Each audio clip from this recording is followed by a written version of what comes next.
कभी सोचा है जो लोग रोज खतरों से खेलते हैं, जैसे एक इलेक्ट्रिशियन, उनकी ट्रेनिंग का पहला दिन कैसा होता है? उनका पहला सबक क्या होता है? आज हम एक इलेक्ट्रिशियन के ट्रेनिंग मैनुअल के पन्नों में झांक कर देखेंगे और समझेंगे कि किसी भी जोखिम भरे माहौल को कंट्रोल करने का पहला कदम आखिर होता क्या है। चलिए कल्पना करते हैं, एक ट्रेनी है, पहली बार एक वर्कशॉप में खड़ा है। चारों तरफ औजार हैं, तारे हैं, हवा में मशीनों की एक अजीब सी गंध है और हर कोने में बिजली का खतरा। तो उसे एक भी स्क्रूड्राइवर उठाने से पहले सबसे पहले क्या करना होता है? क्या है उसका पहला सबसे जरूरी काम? इसका जवाब है औजारों को छूना नहीं, बल्कि अपने दिमाग में एक नक्शा तैयार करना। जी हां, एक सुरक्षा नक्शा। देखिए, सुरक्षा का मतलब सिर्फ नियमों की एक लिस्ट रटना नहीं है। ये तो एक कला है, अपने आसपास के खतरनाक माहौल का एक मेंटल मैप बनाने की कला।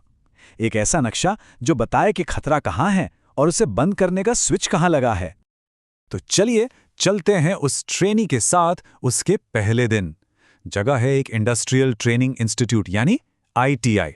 माहौल में ना एक अजीब सी एनर्जी है, एक उत्सुकता है। लेकिन इंस्ट्रक्टर का निर्देश एकदम साफ है, आज कोई मशीन नहीं चलेगी, आज चलेगा तो सिर्फ दिमाग। और यहीं से ना कहानी बहुत दिलचस्प हो जाती है। सुरक्षा की शुरुआत एक्शन से नहीं, ऑब्जर्वेशन से होती है। मतलब कुछ करने की जल्दी से पहले सब कुछ जानने की कोशिश। सुनने में ये शायद उल्टा लगता है ना? लेकिन किसी भी खतरनाक जगह पर कंट्रोल पाने का यही पहला और सबसे जरूरी नियम है।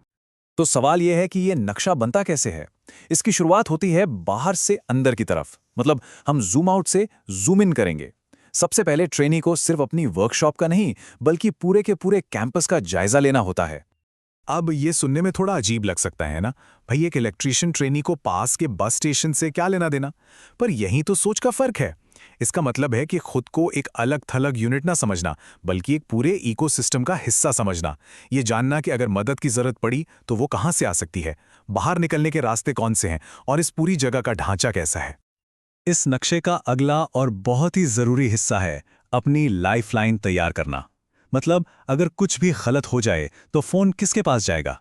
ये सिर्फ कुछ नंबर्स नहीं है, ये एक सोचा समझा सेफ्टी नेट है। यही वो नेट है जो पैनिक और सही एक्शन के बीच का फासला कम करता है। और यही सोच इस पूरी एक्सरसाइज की बुनियाद है। सीधी सी बात है, जिस चीज को आप समझ नहीं सकते उसे कंट्रोल भी नहीं कर सकते।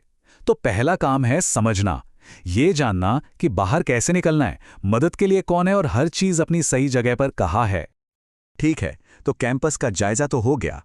अब वक्त है लेंस को जूम इन करने का और फोकस करने का उस जगह पर जहां खतरा सबसे ज्यादा है, इलेक्ट्रिशियन की वर्कशॉप। अब वही बड़े नक्शे वाले सिद्धांत एक छोटी और ज्यादा जोखिम वाली जगह पर लागू होंगे। यहां ना पूरा फोकस ही बदल जाता है। जो बाहर प्रिंसिपल का ऑफिस था वह वर्कशॉप के अंदर इंस्ट्रक्टर की टेबल बन जाती है। जो बाहर डिस्पेंसरी थी वह वर्कशॉप का फर्स्ट एड बॉक्स है। मतलब हर चीज का एक छोटा, ज्यादा जरूरी और ज्यादा अर्जेंट वर्जन अब इस वर्कशॉप के अंदर मौजूद है। और इस जगह पे हर एक इंच की गिनती होती है। ट्रेनी बाकायदा फीते से हर चीज को नापते हैं और उसे कागज पर उतारते हैं।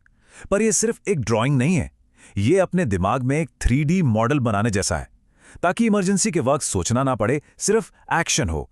शरीर को अपने आप पता हो कि उसे कहाँ जाना है। तो अभी तक हमने सिर्फ जगह का नक्शा बनाया, दीवारों का, मशीनों का। लेकिन अब बारी है उस असली खतरे का नक्शा बनाने की जो दिखाई नहीं देता, यानी बिजली। और सबसे जरूरी, उन किल स्विच को ढूंढना जो इस खतरे के बहाव को एक झटके में रोक सकते हैं। यहां एक बहुत जरूरी कॉन्सेप्ट आता है, एरिया ऑफ कंट्रोल, यानी नियंत्रण का क्षेत्र।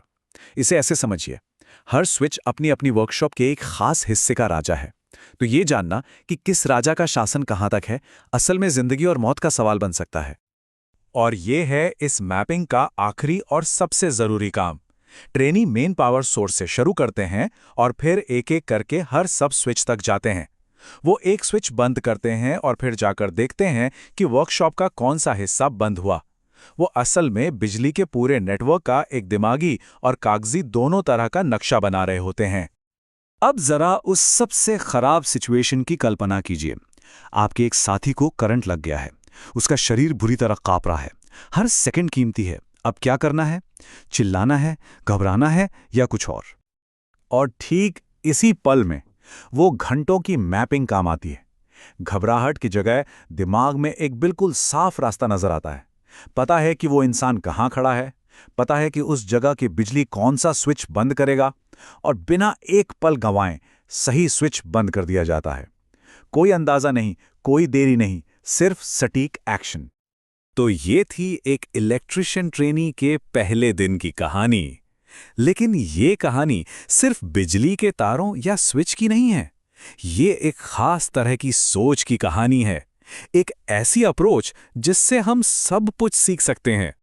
असल में इस पूरी कहानी का असली सबक यह है कि किसी भी मुश्किल या जोखिम भरी सिचुएशन को काबू में करने का एक तरीका होता है, और वो तरीका है सिस्टमैटिक तरीके से उसे समझना, उसका नक्शा बनाना और फिर अपने कंट्रोल पॉइंट्स को पहचानना।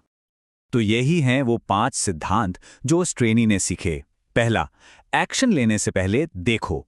दूसरा, पूरी तस्वीर को समझो। तीसरा, अपने आसपास के माहौल की डिटेलिंग करो। चौथा, पता लगाओ कि क्या चीज़ आपके कंट्रोल में है। और पांचवा, सबसे खराब सिचुएशन के लिए पहले से तैयारी करो। ये सिद्धांत हर जगह लागू होते हैं। तो ये पूरा विश्लेषण हमें एक बहुत ही दिलचस्प सवाल पर लाकर छोड़ देता है। हमारी अपनी जिंदगी में, चाहे वो काम पर कोई मुश्किल प्रोजेक्ट हो, कोई उलझा हुआ रिश्ता या कोई फाइनेंशियल चैलेंज, वो छिपे हुए किल स्विच कौन से हैं, वो कौन से कंट्रोल पॉइंट्स हैं जिन्हें अगर पहचान लिया जाए तो किसी भी बिगड़ते हुए हालात को संभाला जा सकता है। इस पे जरूर सोचिएगा।